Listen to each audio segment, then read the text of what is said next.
Deployment ng pulisya sa Andaya Highway at iba pang lansangan sa Camarines Sur, ating kamustahin kasama si Police Brigadier General Andre Dizon, Regional Director ng Philippine National Police, Bicol Region. General Dizon, magandang tanghali po at Merry Christmas sa inyo.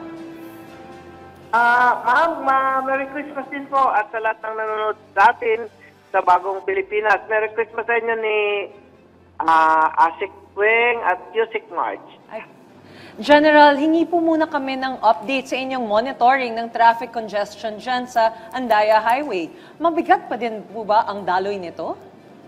Ma'am, masasabi natin na hindi na gaano kabigat ka tulad ng mga naunang araw dahil ongoing po, ma'am, yung road repair at construction ng ating DPWH at nagagawa naman po nila. In fact, ma'am, sa ngayon, isa na lang po ang may one lane doon sa Lupi, Camarines Sur. But flowing naman po, ma'am, yung traffic dahil may mga enforcers po tayo, may mga personnel po tayo na nagmamanage ng traffic po doon, ma'am. Sa Lupi, Camarines Sur po, ma'am. So sa ngayon, General, ilan po itong pulis po mula sa inyong hanay ang nakadeploy para naman magbigay ng assistance sa daloy ng trapiko dyan sa Andaya Highway at iba pang kalsada dyan sa Camsur?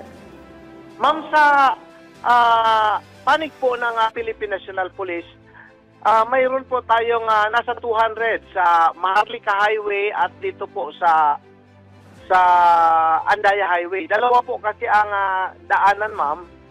Yung galing sa Manila, yung mga light vehicles, doon po natin pinapadaan, ma'am, sa Labo, Dait Road, yung daang Maharlika po yun, ma'am. At itong Andaya, dito naman yung mga buses, mga trucks po, ma'am, para hindi masyadong mag-congest po yung mga bihikulo po, ma'am.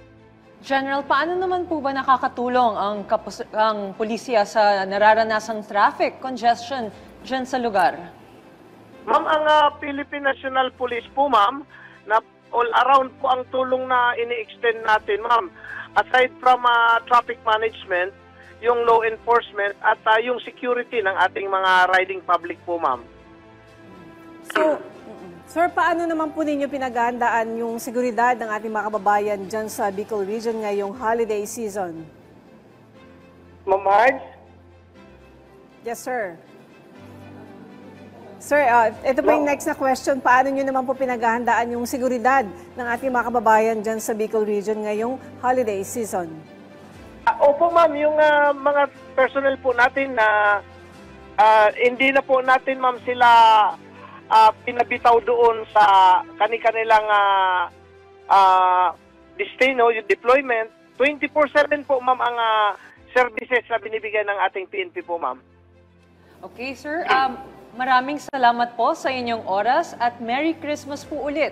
Police Brigadier General Andre Dizon, Regional Director ng Philippine National Police, Bicol Region. Thank you po, Asik Weng at Yusik March.